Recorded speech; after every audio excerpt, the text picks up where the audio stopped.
What is homologous series? Homologous series क्या होती है, क्या इसके लिए पर्टिकुलर एग्जांपल होना चाहिए, ये हमारा आज की वीडियो का टॉपिक है। क्लास 10th की साइंस में जो चैप्टर नंबर 4 है, कार्बन एंड इट्स कंपाउंड, इस चैप्टर के अंदर एनसीईआरटी के एक्सरसाइज में जितने भी क्वेश्चंस दिए हुए हैं उन सभी क्वेश्चंस को हम वन बाय वन वीडियोस के रूप में कवर कर रहे हैं। स्टार्टिंग के 5 क्वेश्चंस हम कवर कर चुके हैं। आज की वीडियो में क्वेश्चन नंबर 6 लेने वाले हैं। स्टार्टिंग के 5 क्वेश्चंस की वीडियो की लिंक आपको डिस्क्रिप्शन बॉक्स में मिल जाएंगे। तो बिना देर करते स्टार्ट करते हैं क्वेश्चन नंबर 6 को। क्वेश्चन नंबर 6 में आप देखिए क्या पूछा जा रहा है। उसमें बोल रहा है आपसे कि होमोलोगस सीरीज क्या होती है, ठीक है, और इसका एग्जांपल क्या है। अगर बेसिक से डेफिनेशन कहा जाए ना होमोलोगस सीरीज की, तो देखिए उसमें क्या आता है, आप ध्यान से समझिएगा, उसको बाद में नोट कर लेना। कार्बन की जो कंपाउंड्स होते हैं जिसमें फंक्शन ग्रुप प्रेजेंट होता है, तो उनकी जो सीक्वेंस है, कार्बन के कंपाउंड्स जिसमें फंक्शन ग्रुप प्रेजेंट होते हैं, उनकी जो सीक्वेंस होती है, अगर हम किसी भी दो सक्सेसिव मेंबर्स को देखते हैं तो वहां CH2 का डिफरेंस मिलता है। यही है होमोलोगस सीरीज। सीरीज का मतलब क्या होता है, एक सीक्वेंस, लेकिन हाइड्रोकार्बन कंपाउंड की, ठीक है, जिसमें हम फंक्शन ग्रुप भी अटैच करके चल रहे हैं। फंक्शन ग्रुप कौन से होते हैं ये आपको मालूम है, बाकी मैं एक बार रिवाइज करा देता हूं आपको। जैसे कि एल्डिहाइड ग्रुप हो सकता है, कार्बोक्सिलिक ग्रुप हो सकता है, अल्कोहलिक ग्रुप हो सकता है, ये इस तरह की कोई। क्लियर?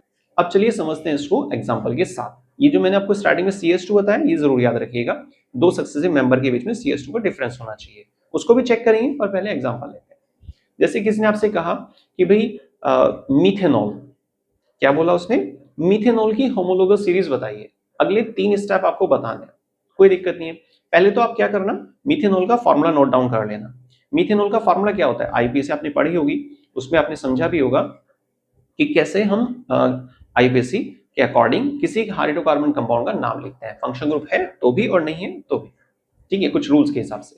तो मीथेनॉल का मैं आपको आंसर बताता हूं, CH3OH।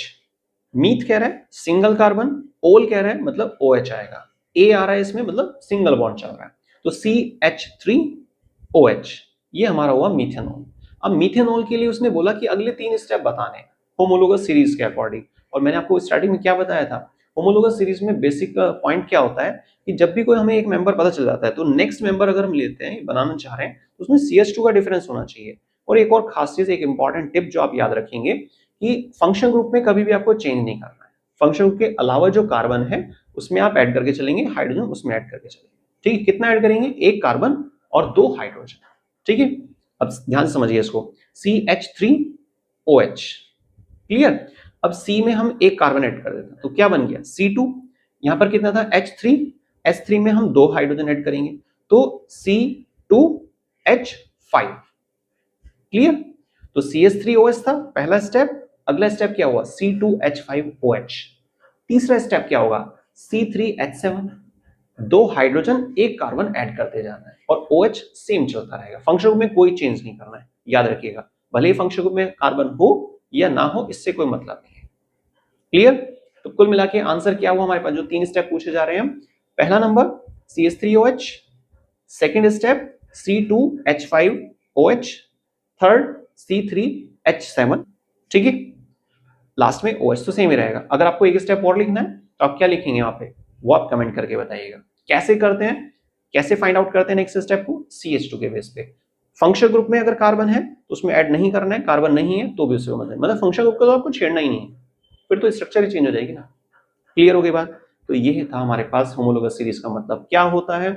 उसमें बेसिक चीज क्या है, CH2 को हाईलाइट करना होता है। दो सक्सेसिव मेंबर, जो क्रम से आने वाले दो मेंबर्स होते हैं, जो भी क्वेश्चन दिए गए उसके रिस्पेक्ट में, तो वहां CH2 का डिफरेंस मिलता है।